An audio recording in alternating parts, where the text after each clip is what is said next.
Thank you very much سر. سمیرہ خان سما ٹیلی vision سے. جل صاحب, آپ نے ابھی بریف میں بھی ذکر کیا انٹیلیجنس بیسڈ آپریشنس کا. It's a huge number.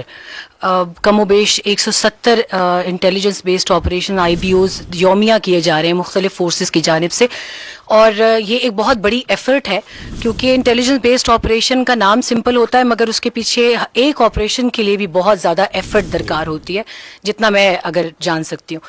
لیکن دوسری طرف ہم دیکھتے ہیں تو ٹیررزم کی ویو جو ہے وہ بڑھتی جا رہی ہے. آپ 383 کا آپ نے مجھے ابھی بریف میں فگر دیا شہداء کا, آفیسرز اینڈ جوانز دونوں کا.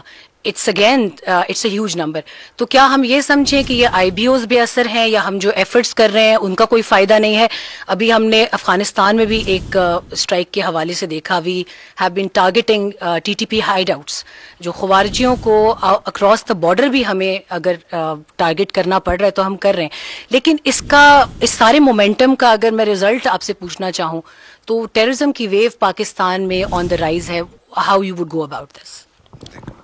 دیکھیں, جو دہشت گردی کے خلاف جنگ ہے نا, اس میں ایک چیز بنیادی ہے, اور وہ یہ ہے کہ جو فوج ہے اور قانون نافذ کرنے والے ادارے ہیں, یہ دہشت گرد سے لڑتے, اور دہشت گردی کے خلاف قوم لڑتی ہے. اور اس نقطے پر تمام طبقات کا اور سیاسی پارٹیوں کا اتفاق ہے.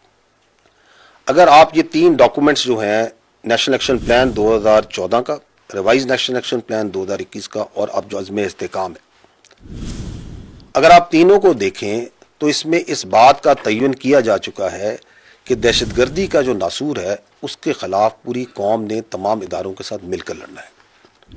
اور اس کے لیے جو ضروری اور ناگزیر عمل ہے ان کا اس میں تعین کیا جا چکا ہے کہ یہ کام کریں گے تو دہشت گردی کے ناسور سے ہم لڑ سکیں گے.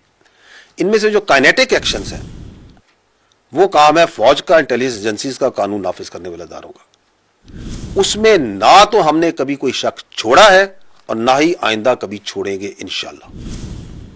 لیکن دہشت گردی اس وقت ختم ہوگی جب وہ علاقے ان میں وہاں پہ انصاف قائم ہوگا, جب وہاں پہ تعلیم ہوگی, صحت ہوگی, انتظامیہ ہوگی, گڈ گورننس ہوگی, جب وہاں پہ نظام تعلیم اور مدارس میں اتفاق ہوگا, اور سب سے بڑھ کر جب وہاں پہ ٹیرر اور کرائم کا نیکسس بریک ہوگا.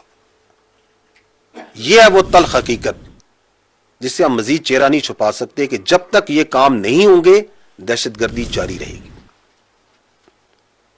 اس سے ہم کوئی انکار نہیں کر سکتے. اور ہمیں یہ بھی معلوم ہونا چاہیے کہ پاکستان میں ایک اربوں روپے کا ایک غیر قانونی اسپیکٹرم موجود ہے. اس میں بھتہ خوری ہے, نان کسٹم پیڈ گاڑیاں ہیں, اس کے اندر اغوا کاری ہے, اس میں سمگلنگ ہے, اس میں غیر قانونی اسلحہ ہے, اور اس میں یہ فیک نیوز اور پروپیگنڈا بھی اسی انلیگل اسپیکٹرم کا حصہ ہے. یہ جو انلیگل اسپیکٹرم ہے اس سے جو فائدہ اٹھاتے ہیں, جو ارباں روپیہ بناتے ہیں, ان کی ایک ہی خواہش ہے کہ سسٹم جاری و ساری رہے. اور اس سسٹم کو جاری و ساری رکھنے کے لیے وہ یہ انشور کرتے ہیں, وہ یہ بھرپور کوشش کرتے ہیں کہ وہ تمام ضروری عوامل جن کا ریوائز نیب میں, جن کا عزم استحکام میں ذکر ہے, ان پر عمل درآمد نہ ہو. اور اس لیے اس انلیگل اسپیکٹرم کے نیچے آپ کو لا قانونیت اور دہشت گردی پنپتی نظر آتی ہے.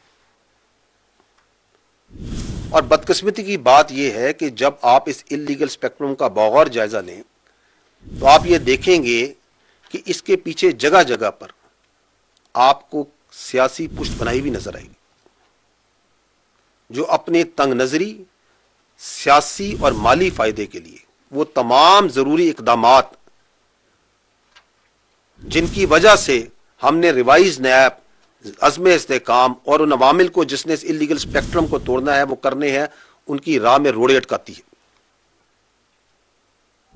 تو this is how this system is working. اور اس کو بریک کیے بغیر یہ کام نہیں چل سکتا. ہمیں اس بات کا معلوم ہونا چاہیے کہ اگر اس ملک کی اشرافیہ